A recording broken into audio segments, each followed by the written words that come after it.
ওয়ালাইকুম আসসালাম রহমতুল্লাহ। জি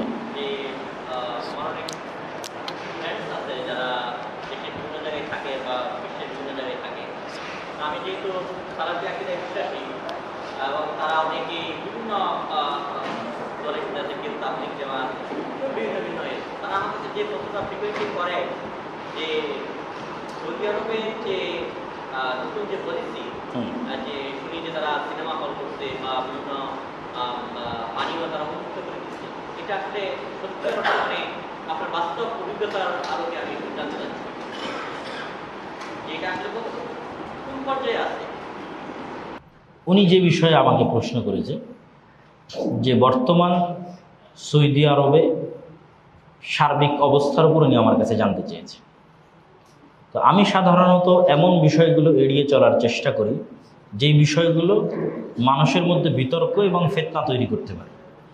আমি সেই বহু আগে আমার বক্তব্য দেখতে পাবেন, আমি বহু আগে বলেছি যে মানুষকে এটা বলা যাবে না যে মদিনার আমল, কথাটা খেয়াল করেন, মানুষকে এটা বলা যাবে না যে মদিনার আমল। আমি বহু আগে বিরোধিতা করেছি। মানুষকে বলতে হবে কোরআন এবং সহিহ হাদিস। সেই যুগে ইমাম মালিক বলেছিলেন মদিনার আমল, তখন গোটা দুনিয়ার ইমামেরা তার নিকটে চিঠি লিখেছিল জি না, মদিনার আমল নয়, কোরআন এবং সহিহ হাদিস। এ কথা ঠিক যে যখন কোথাও ইসলাম থাকবে না তখনও ইসলাম ফিরে আসবে কোথায়? মদিনায়। কিন্তু মদিনার মানুষের কাজ আমার জন্য দলিল নয়। তখনও মদিনার মানুষ দিনের উপর আছে কিনা এটা নির্ধারণ করবে কে?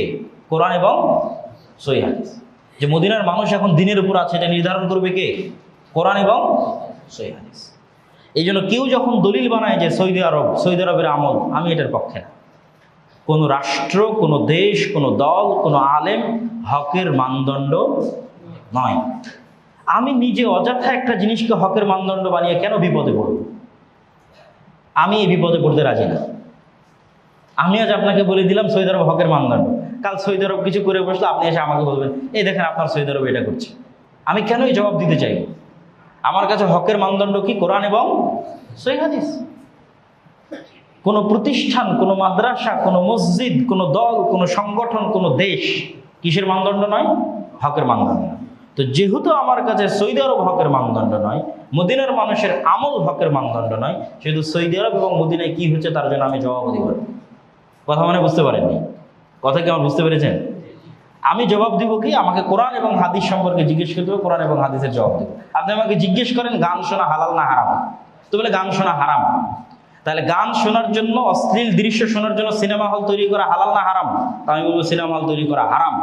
আপনি আমাকে বলবেন যে অর্ধ অঙ্গ পরিধান করে প্রদর্শনী করা, র্যাম্প ড্যান্স করা হালাল না হারাম? আমি বলবো হারাম। এবং দুনিয়াতে কে করলো আমি জানি না।